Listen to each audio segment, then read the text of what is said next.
Hi, everybody. It's Mr. Forster again. Hey, I'm going to go ahead and do a quick recording for kind of an overview for Chapter 1. So let me go ahead and share my screen, okay?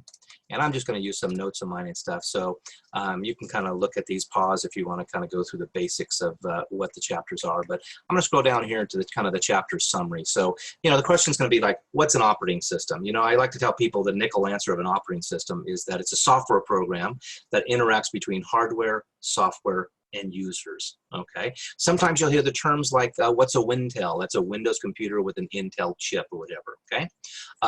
Microcomputers typically have disk drives, optical drives, floppy drives, hard drives. Nowadays in 2020 or in these years and stuff like that, more and more laptops and tablets, if they don't have drives, they expect you to use something that's on a virtual drive someplace, on a you know, an iCloud server or on a OneDrive or a Google Drive or something like that. But there are still things that are around that have basic drives.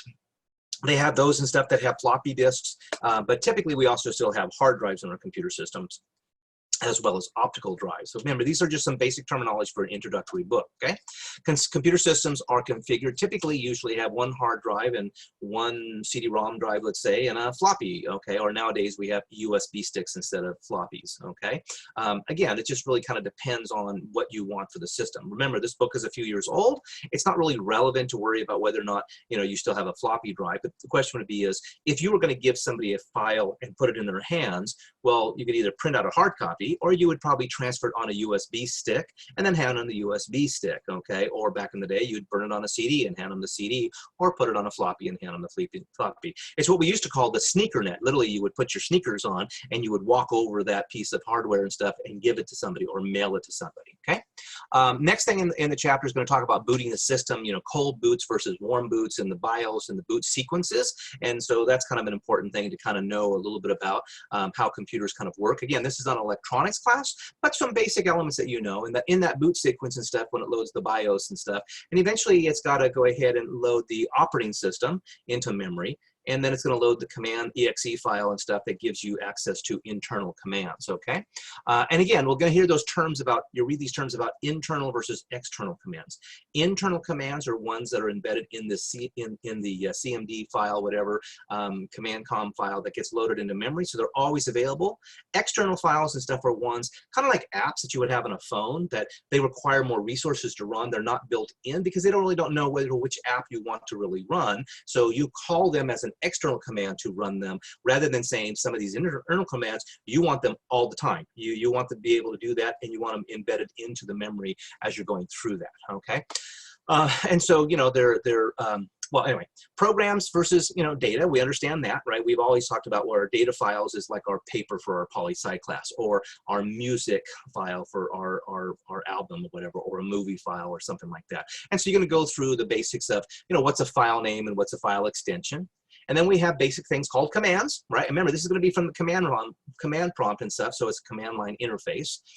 We have to understand that there are programs, and again, I gave a little analysis and stuff about internal versus external, okay? And that we want to, when we run those programs, we want them to load into memory. So think about the computer system.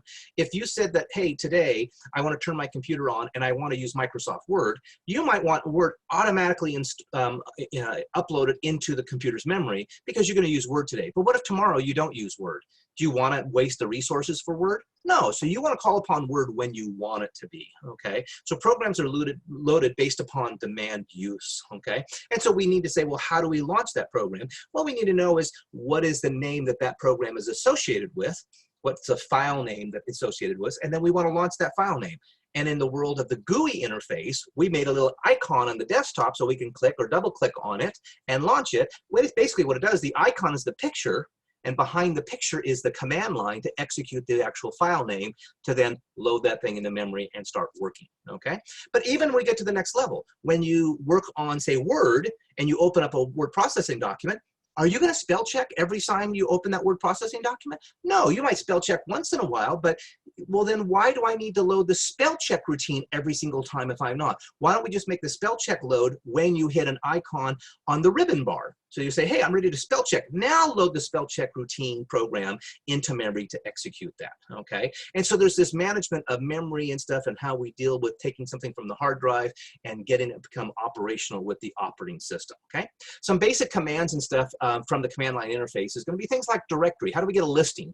Okay, what version of program are you using? How do we clear the screen? What's today's date, and could I change the date? And what's today's time? Could I change the time? Okay, so your chapter is going to kind of walk through that. And some of these commands are going to have what are called parameters, or I'm going to use the word switches a lot and stuff, because a switch is like an option. Okay, a light switch that goes on and off. You put a switch on, but what if you have 10 light switches? That means you got 10 parameters that you can turn on or off and stuff and decide what you want to do. Now, as you get towards the end of the chapter, you're going to have something like a disk copy command, and nobody's going to probably be able to do a disk copy command today because those were based explicitly on floppy disk. So unless you have 2 floppy disks or one that you can swap back and forth, the disk copy command is going to be more academic, just to say, oh, you could copy a disk. Nowadays, we would do like we did on the USB. We would unzip something and then just copy it over to, say, a USB stick, but we wouldn't execute a disk copy command. Okay, and then of course, then when we are done with Windows, we would want to do a proper shutdown to close out the registry and make sure everything's there. Okay, so that's the basic overview. Here's some basic commands and stuff that you should be able to be aware of as you're reading through the chapter. Okay, and again, these are just some notes of mine and stuff here about what's in the chapter as you're going through. Okay, so I hope that kind of helps a little bit. Let me go ahead and stop sharing. And that gives you a basic introduction into chapter 1.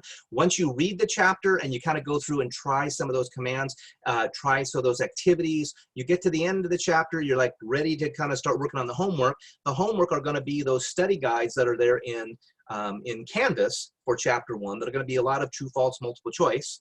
Okay, and then at the very end of that, there's going to be what's called a problem set 1, and these are going to be the problem set 1s that work directly with your book. That either going to say type the dir command or type the date command, or it might say, hey, use dir against the floppy disk and tell me how many files begin with the letter A, because maybe it's going to show you how to use a wildcard or something like that. But I gave you in the study guide just the questions themselves.